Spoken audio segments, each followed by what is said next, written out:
ನನಗೆ ಇದುವರೆಗೂ ಡಿಸೆಂಬರಲ್ಲಿ ನಾನು 12 ದಿನ ಕೆಲಸ ಮಾಡಿರ್ತೀನಿ. ನನಗೆ ಬರೀ 10 ದಿನದ ಪೇಮೆಂಟ್ ಹಾಕಿರ್ತಾರೆ. ಅದು ಎಷ್ಟು ಫೆಬ್ರವರಿಲೆಲ್ಲ ಪೇಮೆಂಟ್ ಹೋಲ್ಡ್ ಮಾಡಿ ಆಮೇಲೆ ಮಾರ್ಚ್ 18ಗೆ ನನಗೆ ಪೇಮೆಂಟ್ನ ಹಾಕ್ತಾರೆ.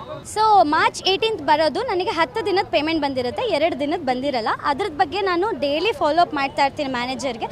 ಮ್ಯಾನೇಜರ್ ಕಡೆಯಿಂದನೂ ಕನ್ಫರ್ಮೇಷನ್ ಬರುತ್ತೆ, ನೀವು 12 ದಿನ ವರ್ಕ್ ಮಾಡಿದ್ದೀರಾ, ಹಾಕಿಸ್ತೀವಿ ಅವ್ರು ನಮಗೆ ಕಾಂಟ್ಯಾಕ್ಟಿಗೆ ಸಿಗ್ತಿಲ್ಲ ಅಂತ. ನಾನು ಎಷ್ಟು ದಿನ ಅಂತ ಕಾಯಲಿ. ಇದಾದಮೇಲೆ ಮಾರ್ಚ್ 28ನೇ ತಾರೀಕು ಫುಲ್ ಆ್ಯಂಡ್ ಫೈನಲ್ ಸೆಟಲ್ಮೆಂಟ್ ಮಾಡ್ತೀವಿ, 3 ತಿಂಗಳು ಪೇಮೆಂಟ್ ಅಂತ ಹೇಳಿರ್ತಾರೆ. ಆಮೇಲೆ ಏಪ್ರಿಲ್ 2 ಇಲ್ಲ 3 ಜನವರಿ ಹಾಕಿಸ್ತೀವಿ, ಏಪ್ರಿಲ್ 7th 10th ಒಳಗಡೆ ಫೆಬ್ರವರಿದು ಹಾಕಿಸ್ತೀವಿ, ಏಪ್ರಿಲ್ 30th ಒಳಗಡೆ ನಿಮಗೆ ಮಾರ್ಚ್ದು ಫೈನಲ್ ಸ್ಕೆಡ್ಯೂಲ್ದು ಏನು ಬರುತ್ತೋ ಹಾಕಿಸ್ತೀವಿ ಅನ್ನೋ ಪ್ರಾಮಿಸಸ್ ನಮಗೆ ಬಂದಿರುತ್ತೆ. ಇಷ್ಟು 5 ಪೋಸ್ಟ್ಪೋನ್ ಡೇಟ್ಸ್ ಕೂಡ ಲೈಕ್ ಪ್ರಾಪರಾಗಿ ಆಗಿಲ್ಲ ಅಂದಮೇಲೆ ನಮಗೂ ಪೇಷನ್ಸ್ ಹೋಯಿತು. ಲಿಟ್ರಲಿ ಇವಾಗ ನನಗೆ ಡಿಸೆಂಬರ್ದು 2 ದಿನದ್ದು, ಜನವರಿ ಮಂತದ್ದು ಫುಲ್ಲು, ಫೆಬ್ರವರಿ ಮಂತದ್ದು ಫುಲ್ಲು ಆ್ಯಂಡ್ ಮಾರ್ಚಲ್ಲಿ ಇವರ ಹ್ಯಾಂಡ್ ಓವರಲ್ಲಿ ಏನಿತ್ತು ಫಸ್ಟ್ ಸ್ಕೆಡ್ಯೂಲು ಮಾರ್ಚ್ 7 ತನಕ ಇಷ್ಟು ಪೇಮೆಂಟ್ ನನಗೆ ಬರಬೇಕು. ಹತ್ತಿರ 290 3 ಆ್ಯಂಡ್ ಇದುವರೆಗೂ IT ಫೈಲ್ ಮಾಡಿಲ್ಲ, TDS ₹1 ಕಟ್ಟಿಲ್ಲ. But from day 1 of working ನಮ್ಮ 10% ಆಫ್ TDSನ ಡಿಡಕ್ಟ್ ಮಾಡಿರ್ತಾರೆ ಸ್ಯಾಲರಿಯಿಂದ. ನಾವಿವಾಗ IT ಫೈಲ್ ಮಾಡಬೇಕಂದ್ರೂ ಓಕೆ ಟೈಮ್ ಇದೆ, ಬಟ್ ಅವ್ರಿಗೆ ಕಟ್ಟೋ ಇಂಟೆನ್ಷನ್ನೇ ಇಲ್ಲ ಅನ್ನೋ ಥರ ಪೋಟ್ರೆ ಆಗ್ತಿದೆ. ನಮಗೆ ಇಷ್ಟೆಲ್ಲ ಪೇಷನ್ಸ್ ತಪ್ಪಿ ನಾವು ಏಪ್ರಿಲ್ 23 ಅವರು ಒಂದು ಶೂಟಿಂಗ್ ಲೊಕೇಶನಲ್ಲಿ ಇದ್ದಾರೆ ಅಂತ ಗೊತ್ತಾಗಿ ನಾವು ಮಾತಾಡೋಕ್ಕೆ ಅಂತ ಹೋಗ್ತೀವಿ, ಪೊಲೈಟಾಗೆ ಮಾತಾಡೋಕ್ಕೆ. ಟು ಬಿ ನೋಟೆಡ್, ನಾವು ಶೂಟಿಂಗ್ ನಿಲ್ಲಿಸಿಲ್ಲ, ಶೂಟಿಂಗಿಗೆ ಡ್ಯಾಮೇಜ್ ಮಾಡಿಲ್ಲ, ಅಲ್ಲಿರೋ ಆರ್ಟಿಸ್ಟ್ಗಳಿಗೆ ತೊಂದರೆ ಕೊಟ್ಟಿಲ್ಲ. ಇವರು ಕಾಮಾಗಿ ಒಂದು ಕಡೆ ಕೂತಿರ್ತಾರೆ, ನಾವು ಒಂದು 5 ಜನ ಆರ್ಟಿಸ್ಟು ಹೋಗಿಬಿಟ್ಟು ಸರನ್ನು ಅಡ್ರೆಸ್ ಮಾಡಿಬಿಟ್ಟೆ, ಯಾವಾಗ ಸರ್ ಕೊಡ್ತೀರಾ, ಕೈಗೂ ಸಿಗ್ತಿಲ್ಲ, ನೀವು ಫೋನ್ಗೆ ಮೆಸೇಜಸ್ಗೆ ರೆಸ್ಪಾಂಡ್ ಮಾಡ್ದಲ್ಲೇ ಇರೋ ಮೇಜರ್ ಕಾರಣಕ್ಕೇ ನಾವು ಅವರಿರೋ ಕಡೆ ಹುಡ್ಕೊಂಡು ಹೋಗಿದ್ದು. ನಮಗೂ ಏನು ಇದಿಲ್ಲ, ವಿ ಕೆನಾಟ್ ಅಫೋರ್ಡ್ ಆಲ್ಸೋ, ನಾವು ಅಲ್ಲಿ ತನಕ ಹೋಗೋಕ್ಕೂ ಅಫೋರ್ಡ್ ಆಗಲಾರ್ದೇ ಇರೋ ಪರಿಸ್ಥಿತಿಯಲ್ಲಿ ನಾವು ಇದ್ದೀವಿ. ಇವಾಗ ಏನಕ್ಕೆ ಹುಡ್ಕೊಂಡು ಹೋದ್ವಿ ಅಂದರೆ ಅವ್ರು ನಮ್ಮ ಕಾಲ್ಸ್ ಆ್ಯಂಡ್ ಮೆಸೇಜಸ್ಗೆ ರೆಸ್ಪಾಂಡ್ ಮಾಡ್ತಾ ಇಲ್ಲ.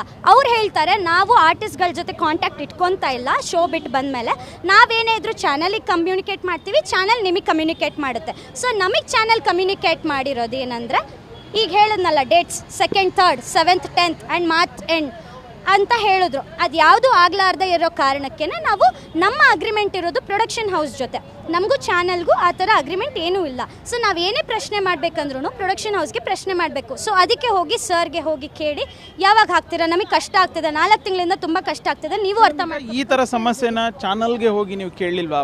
ಪ್ರೊಡಕ್ಷನ್ ಹೌಸಿಂದ ನಮಗೆ ಬರ್ತಾ ಇಲ್ಲ, ಸಂಭಾವನೆ ಬರ್ತಾ ಇಲ್ಲ, ಕೊಡೋಕೆ ಹೋದ್ರೆ ರೆಸ್ಪಾಂಡ್ ಮಾಡ್ತಾ ಇಲ್ಲ ಅಂತ ಹೇಳಿ ಚಾನಲ್ ಗಮನಕ್ಕೆ ತರುವಂಥ ಕೆಲಸ ಆಗಿತ್ತಾ ಅಂತ? ಆಗಿದೆ, ಚಾನಲಿಗೆ ಗಮನ ತರುವಂಥ ಕೆಲಸನೂ ಆಗಿದೆ. ಆ್ಯಂಡ್ ಅವರು ಕೂಡ ಈ ಥರ ಪ್ರೊಡಕ್ಷನ್ ಹೌಸು ನಮಗೊಂದು ಮೇಲ್ ಹಾಕಿದ್ರೆ, ನಾವಿವಾಗ ಫಂಡ್ಸ್ ರಿಲೀಸ್ ಮಾಡ್ತೀವಲ್ವ, ನಿಮಗೆ ಬರೋ ಪೇಮೆಂಟ್ನ ನೀವು ನಮಗೊಂದು ಮೇಲ್ ಹಾಕಿ, ರಿಲೀಸ್ ಮಾಡೋ ಫಂಡ್ಸ್ನ ಆರ್ಟಿಸ್ಟ್ ಆ್ಯಂಡ್ ಟೆಕ್ನಿಷಿಯನ್ಸ್ನ ಜನವರಿ ಫೆಬ್ರವರಿ ಏನು ಪೆಂಡಿಂಗ್ ಪೇಮೆಂಟ್ ಇದೆ ನೀವು ಅವ್ರಿಗೆ ಕ್ಲಿಯರ್ ಮಾಡ್ತೀರಾ ಅಂದರೆ ನಮಗೊಂದು ಮೇಲ್ ಹಾಕಿ ಕನ್ಫರ್ಮೇಷನ್, ನಾವು ಫಂಡ್ಸ್ ರಿಲೀಸ್ ಮಾಡ್ತೀವಿ, ನೀವು ಅವ್ರಿಗೆ ಕೊಟ್ಕೊಳ್ಳೋರಂತೆ. ಇವ್ರು ಅದಕ್ಕೂ ರೆಡಿ ಇಲ್ಲ.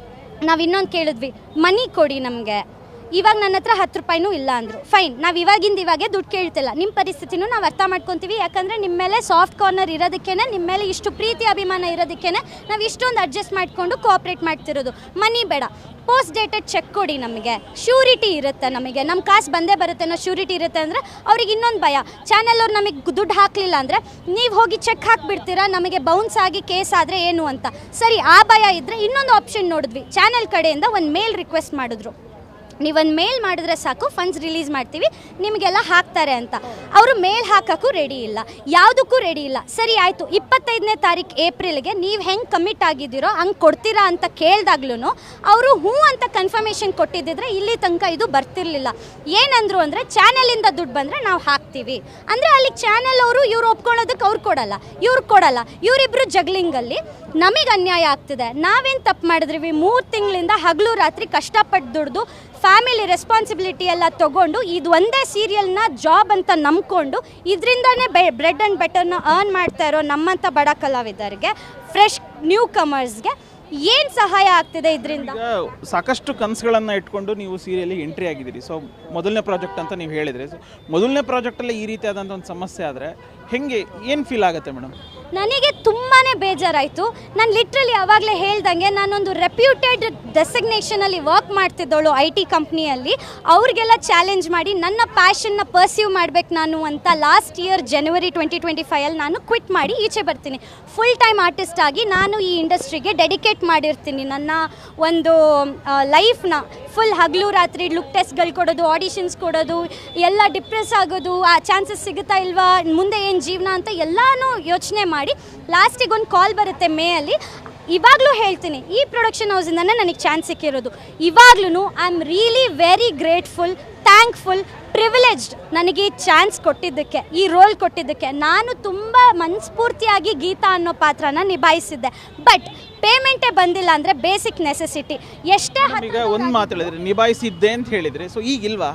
ಅದೇ ನಾನು ಚಾನಲ್ಗೆ ಇಲ್ಲ ಪ್ರೊಡಕ್ಷನ್ ಹೌಸ್ಗೆ ಏನು ಪೇಮೆಂಟ್ನ ಕ್ಲಿಯರ್ ಮಾಡಲ್ಲ ಅಂದರೆ ಕ್ಲಿಯರ್ ಮಾಡೋದಕ್ಕೆ ಲೀಗಲಾಗಿ ಫೈಟ್ ಮಾಡ್ತಿದ್ದೀವಿ. ಟೈಮ್ ಬೇಕು ಅಂದ್ರಲ್ಲ, ಸರಿ ಫೈಟ್ ಮಾಡ್ತಿದ್ದೀರಾ, ನಮ್ಮ ಪರವಾಗಿ ನೀವು ನಿಂತಿದ್ದೀರಾ ಅನ್ನೋದಕ್ಕೆ ನನಗೆ ಪ್ರೂಫ್ ಆದರೂ ಕೊಡಿ, ವ್ಯಾಲಿಡ್ ಪ್ರೂಫ್, ಅಥವಾ ಮೇಲಲ್ಲಾದರೂ ಹಾಕಿ we are there for you, ನಿಮ್ಮ ದುಡ್ಡು ಮೋಸ ಹೋಗಲ್ಲ, ಯಾವಾಗಾದ್ರು ಬಂದೇ ಬರುತ್ತೆ ಅನ್ನೋ ಪ್ರೂಫ್ ಕೇಳಿದ್ರೆ nobody is ready to give a return statement nor a ಮೇಲ್ ನಾರ್ ಅ ಲೀಗಲ್ ಡಾಕ್ಯುಮೆಂಟ್.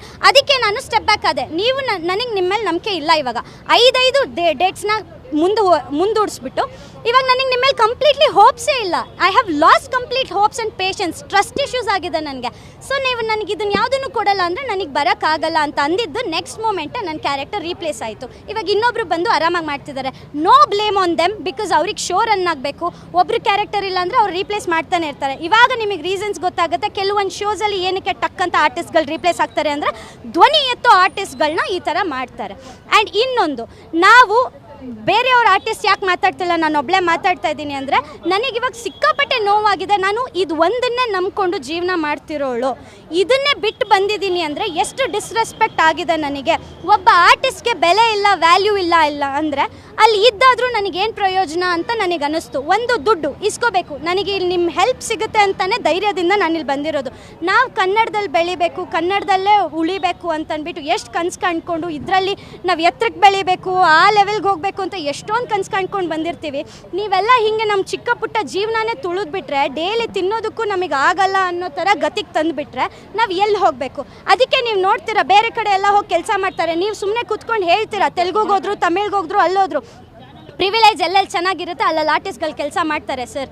ನಮ್ಮ ಕನ್ನಡದಲ್ಲೇ ನಮ್ಮನ್ನು ಚೆನ್ನಾಗಿ ನೋಡ್ಕೊಳ್ಳಿ. ನಾವೇನಕ್ಕೆ ಮಾಡಲ್ಲ? ನಾನು ಮಾಡ್ತಿರೋದೇ ಪೇಮೆಂಟ್ಗೆ, ದುಡಿಯೋದಕ್ಕೆ, ನನ್ನ ಬೆಳೆಯೋದಕ್ಕೆ ಆರ್ಟಿಸ್ಟ್ ಆಗಿ. ನೀವು ನನಗೆ ಪೇಮೆಂಟ್ ಕೊಟ್ಟರೆ ನಾನು ನಿಮ್ಮ ಶೋ ಮಾಡಿಕೊಡ್ತೀನಿ, ನಾನೇನಕ್ಕೆ ಬರಲ್ಲ ಅಂತೀನಿ. ನಾನು ಸ್ಟೆಪ್ ಬ್ಯಾಕ್ ಆಗೋದೇ ನೀವು ನನಗೆ ಕೊಡ್ತಿಲ್ಲ ಅಂತ ತಾನೇ. ಸೊ ಇಷ್ಟೇ ಪ್ರಾಬ್ಲಮ್ಮು. ನಾನು ಜೀವನ ಹೆಂಗೀಗ ಮೇಡಮ್? ಈಗ 3-4 ಮಂತ್ಸಿಂದ ಅಮೌಂಟ್ ಬಂದಿಲ್ಲ, ಸೊ ಜೀವನ ಹೆಂಗೆ ಅಂತ ಅಲ್ಲಿ ಇಲ್ಲಿ ಅಡ್ಜಸ್ಟ್ ಮಾಡಿಕೊಂಡು ಅದು ಇದು ಅಡ ಇಟ್ಟು ಕ್ರೆಡಿಟ್ ಕಾರ್ಡ್ಸಲ್ಲಿ 2-4% ಕೊಟ್ಟು ಕ್ಯಾಶ್ ಎತ್ಕೊಂಡು ಹೀಗೆ ಅಡ್ಜಸ್ಟ್ ಮಾಡ್ತಿರೋದು. ಇನ್ನೂ ಮೀರಿ ನಾನು ಈಗಲೂ ಪೊಲೈಟಾಗಿ ಕೇಳಕ್ಕೆ ಬಂದ್ವಿ, ಯಾವಾಗ ಕೊಡ್ತೀರಾ?